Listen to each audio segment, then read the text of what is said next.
Estamos en el Café de Diario 55 cerrando la semana. Hoy viernes contamos con la presencia de nuestro amigo de esta casa, Ramón Monchi Estrella, abogado de los tribunales de la República, gremialista a carta cabal, un hombre identificado con los mejores intereses de sus sectores y del país, porque está al frente de Gentío, que es una institución que vela por la parte social, democrática y también por la parte política. Él ha sido aspirante a posiciones selectivas. Buenos días, Buenos Monchi. días, buen día al país, al mundo. Gracias por darnos la oportunidad de expresar nuestras ideas aquí en este programa que para mí hace la diferencia en términos de comunicación. ¿Cómo tú calificas y evalúas, a propósito de ser un gremialista, la incidencia que han tenido los partidos políticos en precisamente estas direcciones, estas concentraciones de profesionales de diferentes áreas en los gremios, en los colegios, asociaciones? Bueno, los partidos propiamente estructurados, la incidencia en los gremios le hace daño, no solamente a los gremios, sino también a los propios partidos. Cuando participan en ello. El PLD en sus 20 años de gestión trató de controlarlo todo, controlar la Junta de Vecinos, controlar los sindicatos, controlar las organizaciones, hasta los padres y amigos de la escuela. Decir, aunque parezca mentira, es así. Y entonces, cuando eso se da, se concentra el poder y esa expresión de diferencia, de armar consensos, no se da porque hay una parte que está excluida y eso se va excluyendo. Entonces, pienso que el PRM en este momento quiso hacer lo mismo. No le salió, no le ha salido bien la participación directa en los gremios por la razón siguiente. Ellos no se han estructurado para eso. Es decir, y entonces... Al revés, Monchi, porque ahora debería tener que, desde el gobierno se tiene más fuerza, pero... ¿Qué es lo que pasa? Es decir, los PRMistas en su mayoría no están luchando por dirigir un sindicato, están luchando para que lo entren al tren gubernamental. Entonces, todavía a 1 año y 2 meses, se está discutiendo la composición del Estado, quiénes entran, es decir, y quiénes salen de los órganos del Estado, y mayormente el que no ha entrado entiende que no le han abierto el paso y entonces o no vota o da un voto de castigo. O es indiferente. O indiferente, es decir, esa es la situación. Entonces, es lamentable, y lo digo por lo que pasó en la Asociación Dominicana de Profesores. Hay una cultura, Monchi, de eso mismo, porque cuando aquí todavía la gente dice necesitamos a Trujillo, porque yo digo, ven acá, y si yo soy el conductor, ¿por qué yo quiero ser el conductor y también quiero ser el invitado? Porque, ven acá, ¿por qué yo tengo que tenerlo todo? Y es una visión de por eso los partidos entran, porque quieren utilizar las instituciones o para desde ahí hacer oposición, o desde pero ahí... es que los movimientos gremiales, los sindicatos, los colegios profesionales, son finalmente su función en lo que tiene que ver con la actividad reivindicativa, es una actividad de presión social, para que aprobar reivindicaciones para su sector. Y la gente opta casi siempre la visión de votar por el que puede hacer la presión social en función de las reivindicaciones que tiene su sector. ¿Y quién la puede hacer? El que está en la oposición. En términos sindical, el que está en la oposición es el que puede hacerle oposición al Estado como tal y pedir reivindicaciones, porque el que está muchas veces, a veces, parte del poder no se va a hacer presión a sí mismo, o está confabulado con el que dirige. Entonces, es una visión, el que piensa lo vota por la oposición. Decía que es lamentable lo de la Asociación Dominicana de Profesores, porque retrotrae una dirección que que ya se había visto, había sido el presidente el que ganó. Y en segundo lugar quedó una persona bastante íntegra, con historia sindical, clasista, que es Juan Núñez. Y que los sectores, aunque lo llevaron como candidato, lo hicieron a última hora y no enfilaron el objetivo central. Y Juan Núñez no es una persona que iba a responder al gobierno per se, porque no es militante del partido del gobierno, aunque tengan coincidencias electorales en algunos enfoques. Pero esa es la democracia y el que ganó tiene la posibilidad de ejecutar su plan. Yo pienso que es un error de los partidos asumir los gremios como si fueran un preámbulo de las elecciones, y mucho más cuando se hace terminando unas elecciones. Sí. Es decir, porque la media entre el tiempo para la elección y el tiempo que pasó todavía está en la etapa inferior. Entonces no hay por qué desesperarse tanto en mandar mensajes electorales, que finalmente lo que le hace daño, porque empieza una campaña prematura que el Estado no puede dedicarse a eso. Aquí hay que dedicarse a resolver los problemas del país.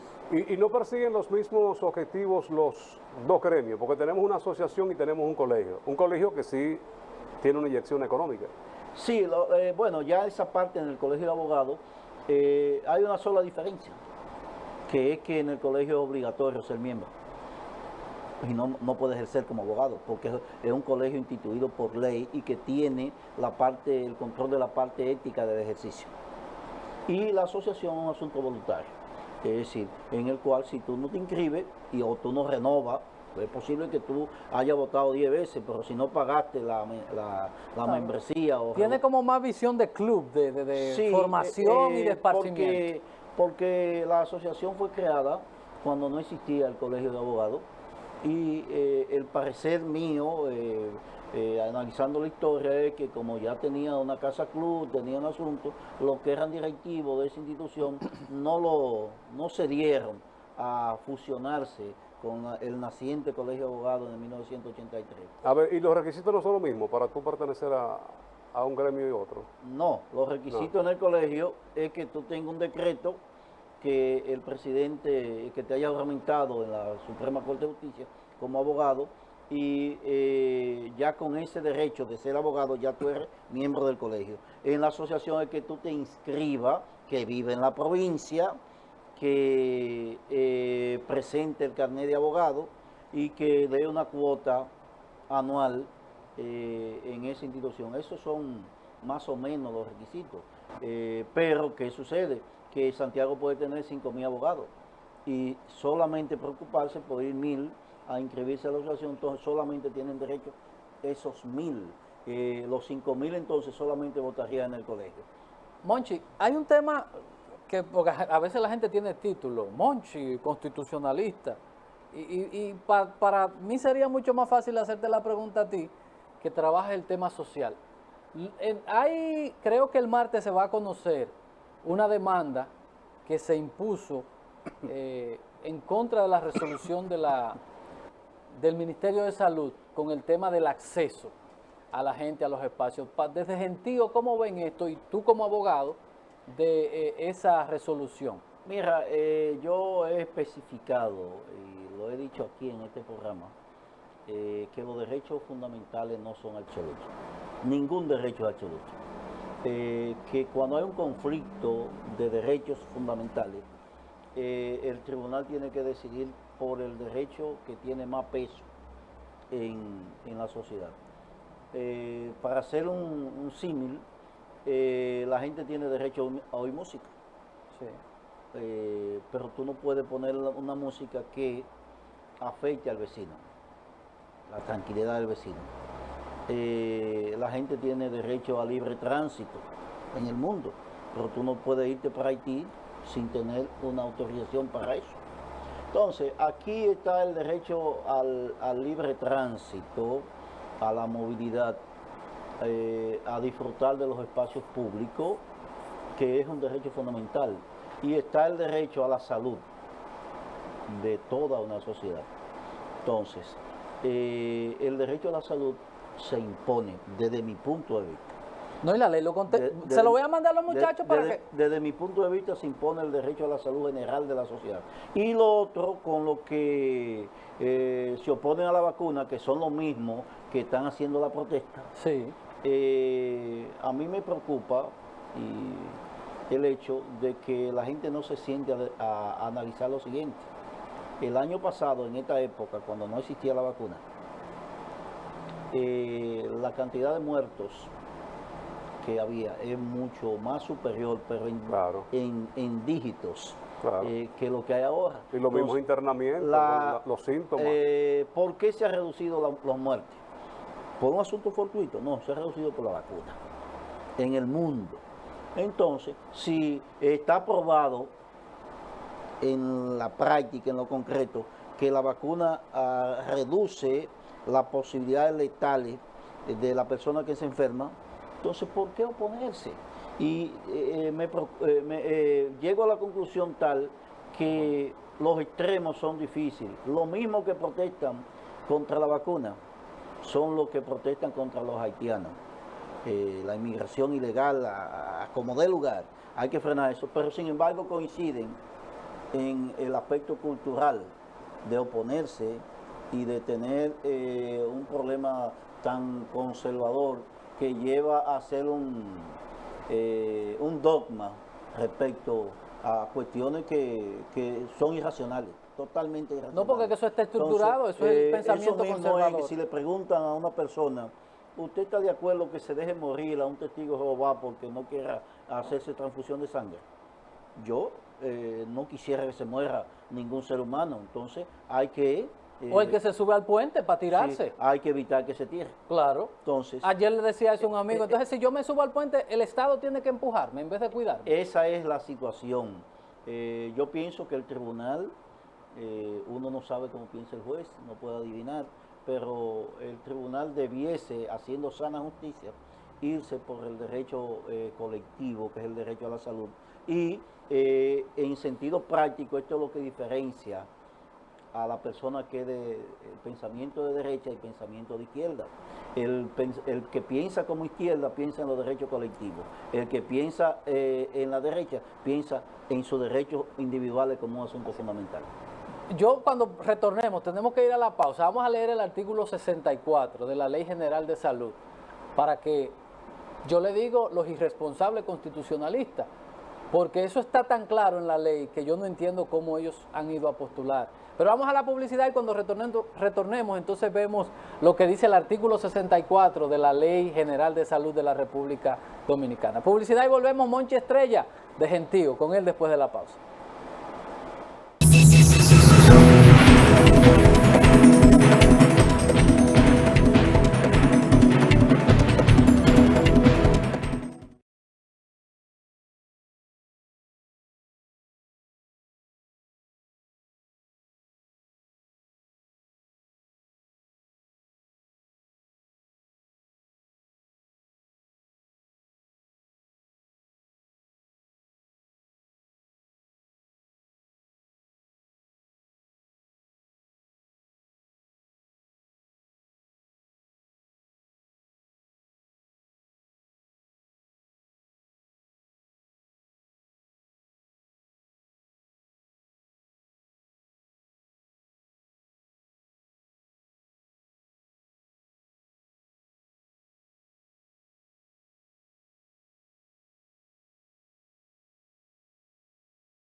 Ramón Monchi Estrella está con nosotros de Gentío. Gentío es un movimiento, ¿verdad? El cual está trabajando y está a la cabeza, Monchi. Así es, Gentío para el Cambio Político y Social es una especie de organización bastante amplia que busca que el movimiento progresista de la República Dominicana sintonice con la población. Pues vamos a sintonizar desde Así ya es. con el café Santo Domingo y a Sabor Xiomara. que empieza en el aroma. Así Café es. Santo Domingo, lo mejor de lo nuestro. Café Santo Domingo Muchas gracias, y estas Xiomara, tres buen fin de variedades del mejor café que se produce en este país: el Perla Roja, el Gran Sierra y el Suardí. Café 100% dominicano, cosechado en nuestras montañas, Cordillera Central, Polo, Barahona y Rancho Arriba, provincia de Ocoa, donde están los mejores climas por las alturas para producir café y esta ricura. Muchachos, si tenemos listos ahí la foto del artículo 64 para nosotros leerla de manera íntegra, lo que dice, si la pueden ampliar un poquito. Oigan lo que dice el artículo 64 de la Ley General de Salud. De las vacunas, es responsabilidad de CESPAS garantizar a la población correspondiente las vacunas obligatorias aprobadas y recomendadas por la Organización Mundial de la Salud y los organismos nacionales competentes, según el perfil epidemiológico del país. Son obligatorias las vacunas y la revacunación de acuerdo a las técnicas internacionales establecidas. ¿Está claro? Para los irresponsables constitucionales, búsquenlo. Artículo 64, habla de la obligatoriedad. No hay que llegar a eso. Simplemente los espacios están reservando el derecho. Como usted no puede entrar con armas, como usted no puede entrar con gorra, como no puede entrar con animales. Simple. A usted nadie lo está excluyendo de nada, usted se está excluyendo. Usted solo por negarse a respetar las normas que establece un Estado, porque, Monchi, hay gente que no entienden que democracia es permitirte hacer lo que dicen las normas, no hacer lo que a mí me da la gana.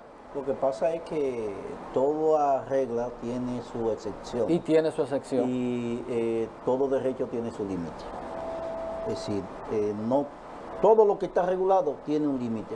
En ese sentido, yo pienso que el tribunal decidirá, pero mientras tanto, las colas son extensas para vacunarse y va aumentando el nivel de personas que se vacunan. Va aumentando. Pienso que la medida debió tomarse con anterioridad, pero desde temprano lo que nosotros estamos reclamando, y nosotros no podemos, independientemente seamos oposición, no coincidir con lo que está bien. Nosotros reclamamos que la vacuna sea universal, gratuita, para toda la población. Entonces, si tú reclamas que haya vacuna para toda la población, después no puede venir a reclamar que la gente no se vacune. Sí, tiene que ver que el acceso a la vacuna se dé en igualdad de condiciones para todos. Y hasta este momento se ha dado en esa condición, tanto para los ricos, para empresarios, para trabajadores, para desempleados, para toda la persona. Y eso es uno de los puntos luminosos que ha tenido el gobierno, nosotros lo hemos dicho. Un punto y que yo quiero hacer énfasis, que es un punto oscuro de este gobierno, porque se está dando en la actualidad, es que ha presentado un presupuesto totalmente desguañangado, Ay, mi madre. desalineado, un presupuesto para el año que viene con déficit que no establece de dónde lo va a buscar, uno, No, la fuente, ¿verdad? la fuente, con demandas históricas que la sociedad le reclama, como es el caso de obras.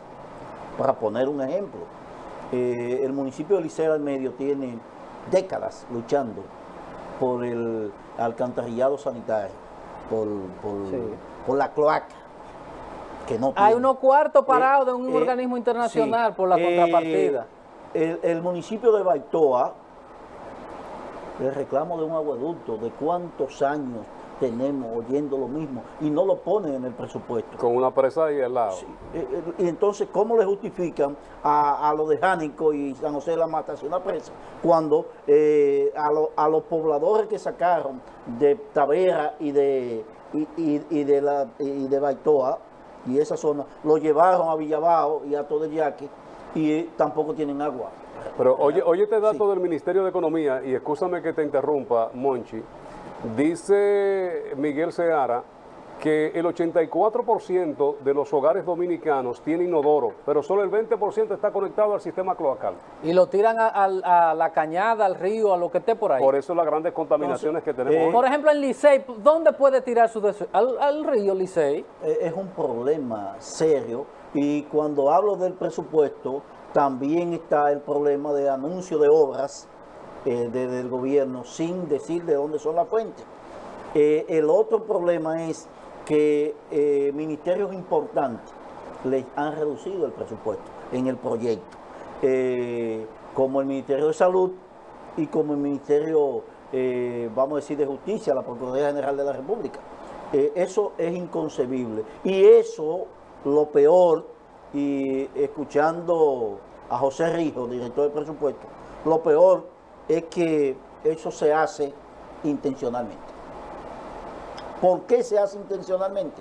Porque con renglones fundamentales que la gente sabe que hay que tener presupuesto para eso, entonces te imponen una reforma fiscal porque no el presupuesto es deficitario y hay que buscar recursos. Pero por otro lado, y es lo peor, lo extremadamente peor, el Estado quiere jugar, el gobierno quiere jugar a dos circunstancias. Si no me aprueban la reforma, entonces vendo lo que queda de empresas públicas al sector privado para financiar el presupuesto. Es decir, eso no se puede permitir.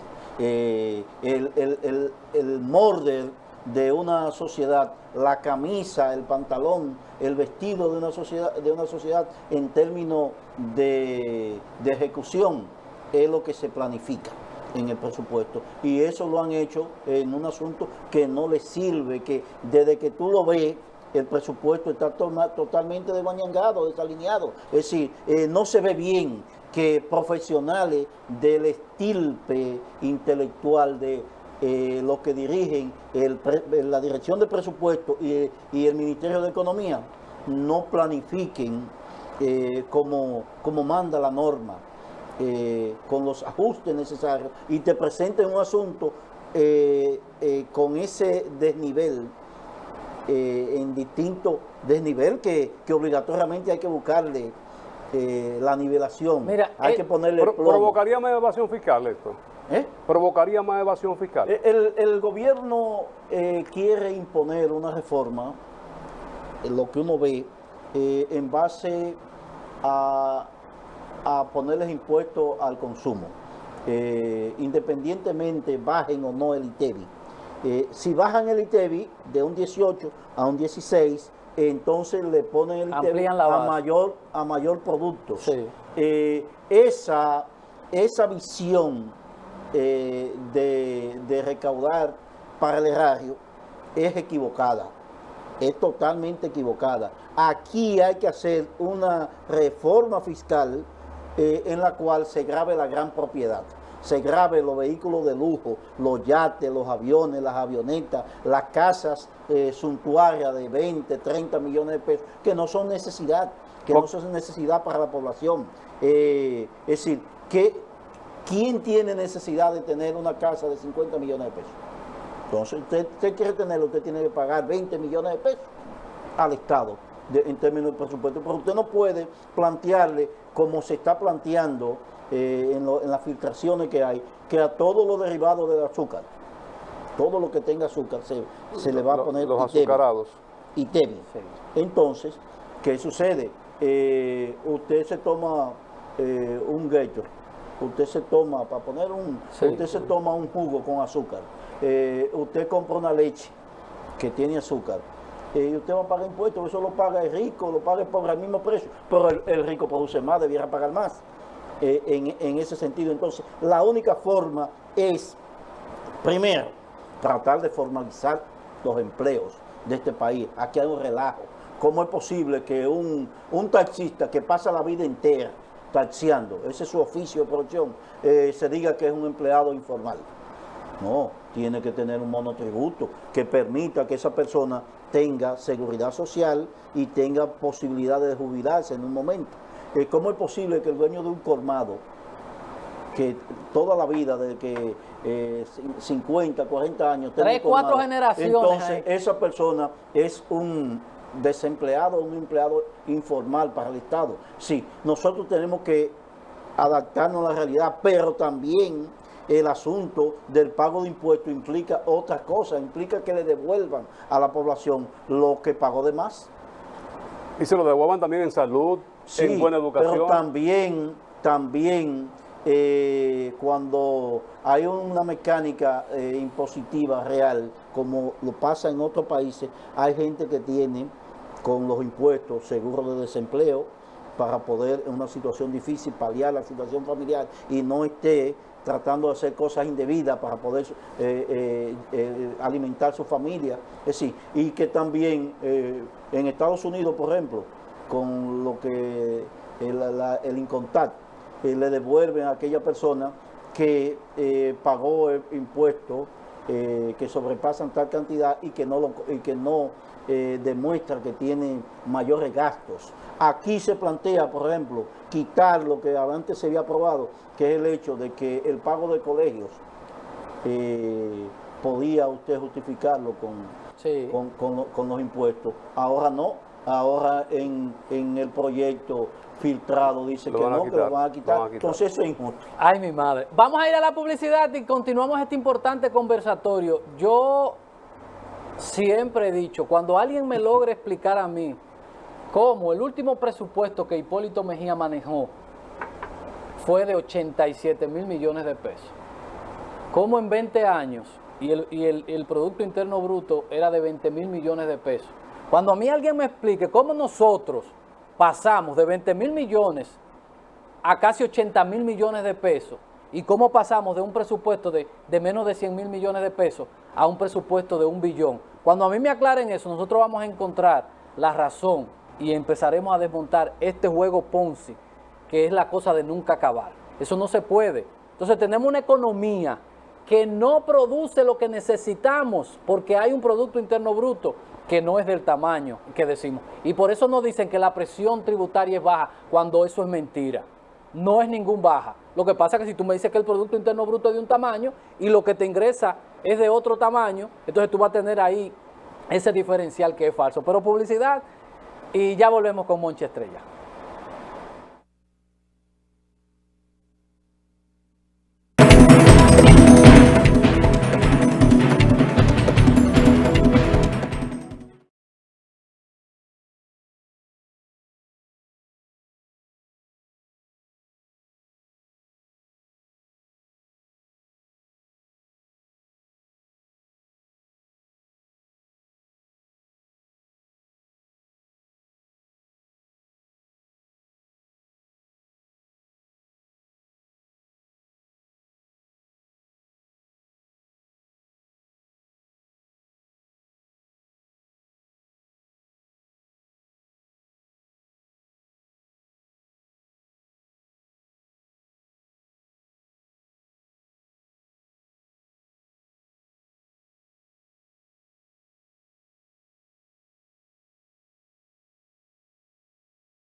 Ramón Monchi Estrella, abogado de la República, encabeza el movimiento Gentío, un movimiento social, político y que busca mejores condiciones y demanda para que República Dominicana pueda encaminarse realmente por el camino que todos buscamos y anhelamos. Monchi, vimos cómo se nombró una comisión de honorables para una reforma policial, para que pudieran hacer algunos aportes y de alguna manera comenzar a trabajar ese campo. Vemos hoy como Santana, quien fuera rector, director del sistema penitenciario de este país, pues hablaba y hacía sugerencias de que estarían tomando modelos de otros países, pero nosotros tenemos identidad, nosotros tenemos nuestra idiosincrasia, que muchas veces usted coger con una pinza y traerlo hasta aquí no son los resultados que positivamente puedan verse. Uno recuerda lo que ocurrió con el alcalde Rudolph Giuliani, vino aquí, pero no lo mismo Nueva York que República Dominicana. ¿Qué tú entiendes? Mira, el tratar de modelo extranjero y calquear situaciones traerá los mismos problemas que han traído muchísimas leyes que la quieren imponer y que después entran en desuso o son inaplicables. Cada sociedad tiene su propia cultura, su propia idiosincrasia. Y copiar de Colombia, por ejemplo, una policía de Colombia, donde nosotros lo que vemos a diario es muerte de dirigentes sociales, conflictos, represión. Copiar de Honduras, la policía hondureña represiva, copiar de la policía chilena, eso es insólito. Es decir, nosotros no queremos una policía que vuelva a la etapa de la policía política persecutora. Nosotros necesitamos una nueva policía. En el evento que organizó esa comisión de notables, nosotros como Gentío fuimos y hicimos la siguiente propuesta. Primero, la policía tiene que tener un perfil de quién es el policía. Hay que saber por qué entra, cuál es la motivación que lleva a un ciudadano a pedir ingreso a la policía. Segundo, tiene que tener una escuela de formación que no solamente evalúe los aspectos de destreza física, sino que además eduque al policía en control de ira, por ejemplo, en derechos fundamentales, en control emocional, en solución de conflictos, no que sea creador de conflictos. Pero aparte de eso, la policía debe ser evaluada constantemente en 3 renglones fundamentales. Lo familiar, un policía que ha ejercido violencia en la familia no puede ser policía. En lo social, una persona que se ve involucrada en riña, pelea, rebuses en términos de su entorno, no puede ser policía, y en su ejercicio laboral. Tercero, al policía hay que resolverle problemas fundamentales para desconectarlo de los vínculos con la delincuencia. Y los problemas fundamentales es que el policía que tenemos es el que vive en el barrio conjuntamente con el ciudadano común, es el que deja de pagar la casa, se atrasa con el mes, el que no puede pagar la luz, el que coge fiado en el colmado. Entonces, el Estado tiene que garantizar niveles de condiciones de vida de un policía. ¿Cuáles son los planes habitacionales que el Estado ejerce a favor de la policía? ¿Cuáles son las becas que el Ministerio de Educación Superior le da a los policías para que se perfeccionen?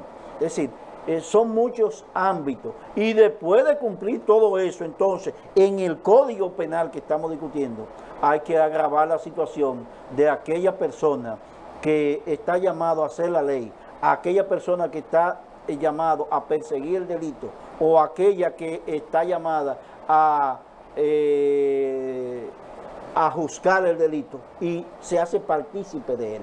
Entonces, en ese ámbito, si un ciudadano común comete un delito, participa de una organización criminal, tendría una pena inferior a aquel que está llamado a combatirlo y participa de él, como un asunto de represalia.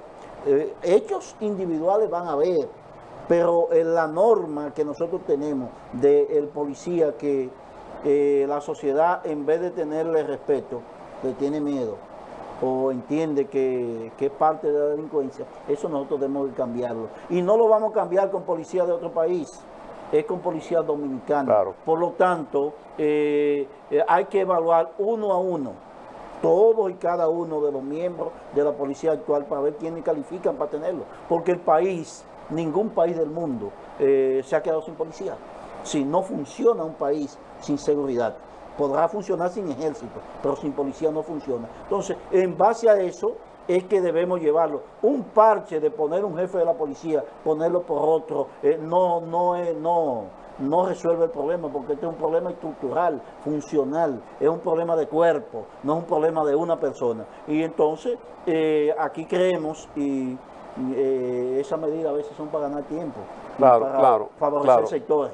Porque no solamente es el experto quizás en seguridad, en que pueda dar un enfoque a la situación policial hoy día. Se necesitan profesionales en otras áreas, sociólogos, antropólogos, sí, porque investigadores claro, de alta eficiencia. Es decir, el policía de hoy es el que tiene que manejar el sistema informático, las redes, tiene que todo lo que tiene que ver con la tecnología que se desarrolla a paso gigantesco, porque la delincuencia la maneja. No, y las herramientas también, porque salen a mano pelada a las calles. Ese otro, es decir, para bajar la delincuencia no es solamente tener policía, hay que mejorar el entorno de los lugares más vulnerables donde se producen hechos. ¿Cómo es posible que usted tenga lugares donde no hay luz eléctrica, donde no penetra un vehículo, es decir, callejones donde vive la gente, en sitios excluidos de los servicios? Entonces, el policía, como no puede penetrar un vehículo, es difícil que pueda atrapar una persona que comete un hecho ilícito. Sí, y son territorios de nadie. Entonces, es el Estado que tiene que garantizar primero los servicios y un hábitat que permita vivir con dignidad, no solamente a los que viven ahí, sino al trabajo de la policía. Es decir, hay que ir a un cuartel para que tú veas los policías que están ahí como que duermen en condiciones infrahumanas. Entonces, así no. Pero también hay que tener esa mano blanda para dar los servicios y la mano dura para castigar a aquel que se mete a la delincuencia. ¿Cuál es el perfil que debe tener una gente para ser policía? Eso hay que definirlo. Sí. Es decir, con qué intención yo llegué, si me pagan poco, ¿por qué me meto a esto?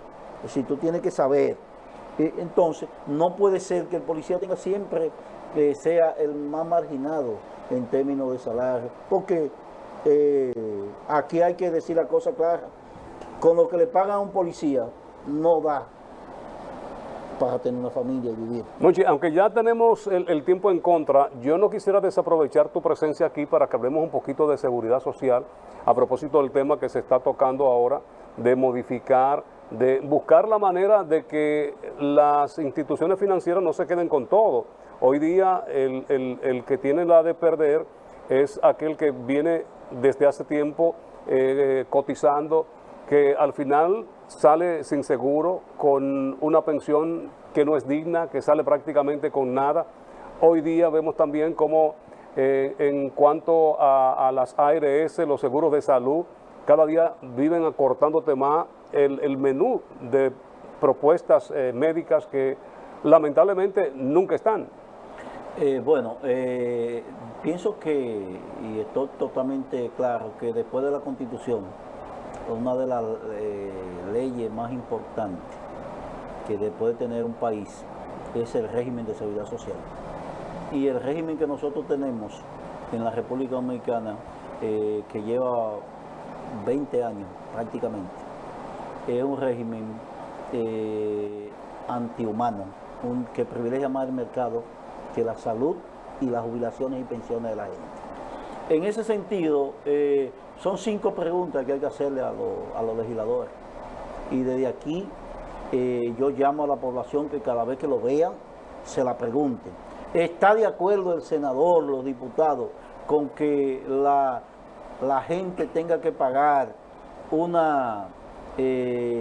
copago, una diferencia para ir a una consulta médica. ¿Está de acuerdo el senador o el diputado con eso? ¿Está de acuerdo el senador y el diputado de la República Dominicana, por el cual yo voté, por ejemplo, con que a la vida humana se le ponga un precio, se le diga que el seguro básico de salud lo que cubre es $1 millón para internamiento? ¿Está de acuerdo con eso? ¿Está de acuerdo los senadores y diputados que una persona que pasa más de 30 años trabajando se le pensione con un salario de una tercera parte del salario mínimo que gana? ¿Está de acuerdo el diputado, el senador, el legislador con que el sistema de seguridad social, la mayoría de los recursos se queden en los intermediarios? ¿Está de acuerdo el senador o los diputados que los recursos que han aportado los trabajadores, quienes los administren a su favor, quienes tengan ganancias, sean la AFP o la ARS, está de acuerdo los senadores y diputados, es decir, los legisladores de este país, por lo cual la población votó, que el sistema de seguridad social del país sea manejado como una mercancía? Entonces, contestando a esta pregunta, nosotros entendemos que una persona racional, una persona que defiende a su pueblo, va a ir a reformar la ley de seguridad social en función de que los trabajadores tengan salud garantizada y la población en general, y tengan derecho a tener una pensión digna. Y para eso, obligatoriamente, tiene que estar la mano auxiliadora del Estado. Es así, y el mismo Congreso, que ellos en este tema son unos privilegiados, aunque son prerrogativas y que yo cuántas cosas, pero ellos saben... Es muy bueno tener una pensión trabajando 4 años y tener una pensión casi del 100%, trabajando 8 años. Un 70, y pedirle, 2 periodos ya están los 90. Y pedirle al ciudadano común que trabaja en la zona franca, que dure 35 años trabajando para que tenga un 23%. Un 33%. No, 23, sí, del salario mínimo. 23, 26. Del salario mínimo, claro, es decir, claro, que si el salario mínimo fueran 12,000 pesos, estamos hablando de que la pensión va a ser menos de 3,000 y pico de pesos. Entonces, eso es justo. Eso es justo. Entonces, aquí nosotros tenemos que trabajar fundamentalmente para que esas leyes que le dan especialidad al sector sean para todo. Es decir, si una persona se puede pensionar con el 70%, con 8 años de trabajo, como es el diputado y el senador, ¿por qué el ciudadano común no puede hacerlo? Siempre es grato conversar contigo, Monchi. Gracias por permitirnos este tiempo en este fin de semana ya que estamos viviendo. Ramón Monchi Estrella, del Movimiento Gentío, abogado de la República, ha dirigido gremios importantes que tienen que ver con los profesionales del derecho. A ustedes gracias por la sintonía. Edison Meléndez, compromisos le hicieron pues salir un poquito más temprano. El próximo lunes, Dios mediante, nos juntamos a las 7 de la mañana en Diario 55 y luego el café. Gracias por la sintonía. Buen fin de semana para todos.